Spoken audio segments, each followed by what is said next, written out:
क्या आपको पता है भगवान कल्कि का अवतार हो चुका है और इस बार भगवान कल्कि बाबा के रूप में आए हैं, जो कि भांग पीने को भगवान शिव का प्रसाद बताते हैं और डिबेट में जाकर लड़ाई करते हैं। इंडिया जीतेगा या हारेगा उसकी भविष्यवाणी भी करते हैं। आप सोच रहे होंगे मैं क्या कह रहा हूँ। जी हाँ, मैं सच कह रहा हूँ, क्योंकि ये कहना है खुद IIT बाबा अभय सिंह का। नमस्कार दोस्तों, मेरा नाम है दीपांशु और आप देख रहे हैं मेरा चैनल दीपांशु भारद्वाज। तो आज हम लोग बात करने वाले हैं कुछ ऐसे ही बाबाओं के बारे में, जिसमें से कुछ अच्छे भी हैं जो धर्म का काम कर रहे हैं और जिसमें से कुछ लोगों को ये भी समझ आ गया है कि इंडिया में धर्म के नाम पर कुछ भी बेचा जा सकता है। इस बार महाकुंभ ने लोगों को बहुत कुछ दिया और इस बार महाकुंभ में बहुत सारे लोग फेमस भी हुए।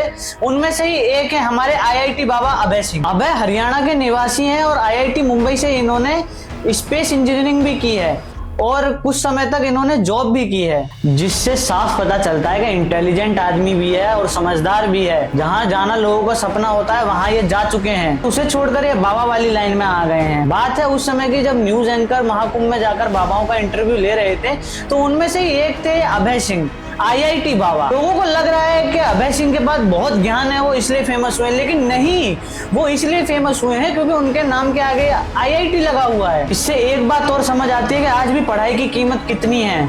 अगर ये अभय सिंह पढ़ा लिखा ना होता, इसने IIT ना करी होती, तो ये बिल्कुल भी फेमस नहीं होता। अब आते हैं दूसरी बात पर। अभय सिंह जो बातें बताते हैं वो कोई ज्यादा बड़ी ज्ञानी बातें नहीं है। जो आदमी अपने धर्म से, हिंदू धर्म से थोड़ा सा भी रिलेट करता है तो उसको वो सब बातें पूरी ही पता होती हैं। कुछ लोगों को मेरी बातों का बुरा लगेगा जो अभय सिंह के अंधभक्त होंगे, लेकिन वो भक्त भी वही हैं जो हर दूसरे दिन अपना भगवान बदल लेते हैं। दरअसल गलती इनकी नहीं है, इनको कोई भी धर्म के नाम पर बेवकूफ बना सकता है। अभय IIT से पढ़े हैं, इस बात में कोई दो राय नहीं है, लेकिन ये खुद को कल्कि का अवतार बताते हैं और बोलते हैं कि भगवान शिव से इन्होंने डायरेक्ट बातचीत करी है और भगवान शिव से इनकी डायरेक्ट बातचीत है भी। अब अगर आप में थोड़ा भी दिमाग होगा तो आपको पता चलेगा कि ये किस लेवल पर आपको मूर्ख बनाने की कोशिश कर रहा है। और ताज्जुब की बात यह है कि लोग इन्हें भगवान का अवतार मान भी रहे हैं, फिर लोग कहते हैं हमारे साथ गलत हुआ है, हमारे साथ अन्याय हुआ है।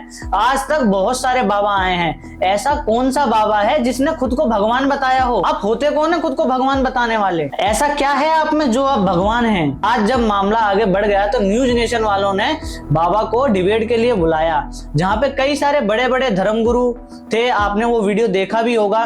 तो वहां से अभय सिंह भागने लगे कि मुझे डिबेट नहीं करनी। कहीं ना कहीं यहाँ पर अभय सिंह सही थे, लेकिन न्यूज वालों को चाहिए थी TRP और उसके लिए ही उन्होंने ये सब किया था। लोगों का ये मानना है कि अभय सिंह की दिमागी हालत खराब है, लेकिन आप ध्यान से उनको सुने और उनकी बातों को समझें, तब आपको समझ आएगा कि वो उनकी दिमागी हालत खराब है या सही है। अभय खुद जानते हैं वो किसी भगवान का अवतार नहीं है और वो खुद भगवान नहीं है, लेकिन वो ये समझ चुके हैं कि इंडिया के लोगों को कैसे पागल बनाना है और कैसे बेवकूफ बनाना है और कैसे उनको अंधभक्ति फैलानी है। और अभय ने अच्छे से अपना मिशन पूरा कर भी लिया है। आज उनके पास इंस्टाग्राम पर अच्छे खासे फॉलोअर्स हैं, कोई भी उन्हें अपनी गाड़ी दे देता है, उनके इंटरव्यूज वायरल जाते हैं, लोग उनको अपने इंटरव्यू पे बुलाते हैं। अब यहाँ लोगों को समझने की जरूरत है कि कोई इंसान भगवान नहीं हो सकता। भगवान को यह बताने की जरूरत नहीं है कि वो भगवान है। अभय सिंह अच्छा पढ़ा लिखा इंसान हो सकता है, लेकिन भगवान नहीं। और जब तक लोग खुद का दिमाग इस्तेमाल नहीं करेंगे तब तक कोई भी बाबा आएगा, इनका बेवकूफ बनाएगा और ठक्कर चला जाएगा।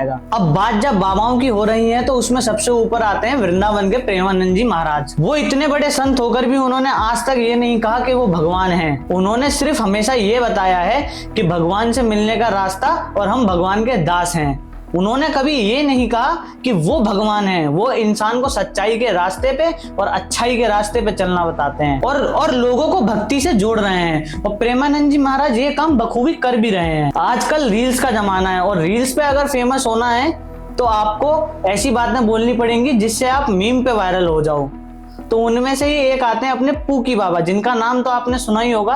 अगर ये नहीं सुना तो ये जरूर सुना होगा कि 70 में कितना जोड़े कि 17 हो जाए। जी हाँ, मैं बात कर रहा हूँ अनिरुद्ध आचार्य महाराज जी की, जो कि कथावाचक हैं, जिनको लोग सुनते भी हैं। मगर बाबा जी को जब से वायरल होने का चस्का लगा है ना, तब से बाबा जी खुद ही जानबूझकर कुछ ऐसी ना ऐसी बातें करते हैं जिससे वो मीम पर वायरल हो जाएं। बाबा जी खुद भी जानते हैं कि लोग उन्हें देखते हैं, उन्हें सुनना चाहते हैं, क्योंकि आज की दुनिया में ऐसा कौन नहीं है जो फेमस होना नहीं चाहता। बाबा जी खुद जानते हैं कि लोग उन्हें सुनते भी हैं और उन्हें फॉलो भी करते हैं। तो बाबा जी जानबूझकर कुछ ऐसे सवालों का जवाब देते हैं जिससे कि उनके मीम्स बने और वो वायरल हो जाएं। जो रावण है ना, वो राम के हाथों क्यों मारा गया? आपको मारने का विचार था क्या? क्योंकि पहली बार की गई गलती गलती हो सकती है, लेकिन बार बार किया जाना वो गलती नहीं होती। जब अनिरुद्ध आचार्य महाराज जी प्रेमानंद जी से मिलने गए तो उन्होंने भी यही बोला कि अगर कोई ऐसा सवाल है जिसका जवाब नहीं देना चाहिए, नहीं देना चाहिए, और अगर देना ही है तो सोच समझकर और मर्यादा में रहकर देना चाहिए। इससे ये साफ जाहिर है कि पूगी बाबा ये सब जान पूछकर करते हैं, लेकिन इन्हें हम ये सब बेनिफिट ऑफ डाउट्स दे सकते हैं क्योंकि इनके बहुत सारे वृद्धाश्रम है, गौशाला है, बहुत लोगों को खाना खिलाते हैं अपने आश्रम में। ये बहुत धर्म के अच्छे अच्छे काम भी करते हैं। पर आपको क्या लगता है कि ये बाबाओं का क्रेज बहुत बढ़ता जा रहा है और जो भी नया बाबा आ रहा है उसके भक्त भी बढ़ते जा रहे हैं? आप भक्ति से जुड़िए, भगवान से जुड़िए, उसमें कुछ गलत नहीं है, लेकिन उसके लिए आपको किसी बाबा की जरूरत नहीं है। हाँ, प्रेमानंद जी जैसे महान संत हैं जो अच्छा काम कर रहे हैं, लेकिन बाकी बाबाओं का क्या? अभय सिंह जैसे लोगों का क्या ये सोचने वाली बात नहीं है? आप लोगों का इसमें क्या कहना है? कमेंट में अपनी राय जरूर बताएं। धन्यवाद आपका मेरी पूरी वीडियोस देखने के लिए, और आगे ही मैं आपके लिए ऐसी अच्छी अच्छी वीडियोस लाता रहूंगा। प्लीज चैनल को सब्सक्राइब करें, वीडियो को लाइक करें, कमेंट करके अपनी राय जरूर बताएं कि आपका ऐसे बाबाओं पर क्या ओपिनियन है।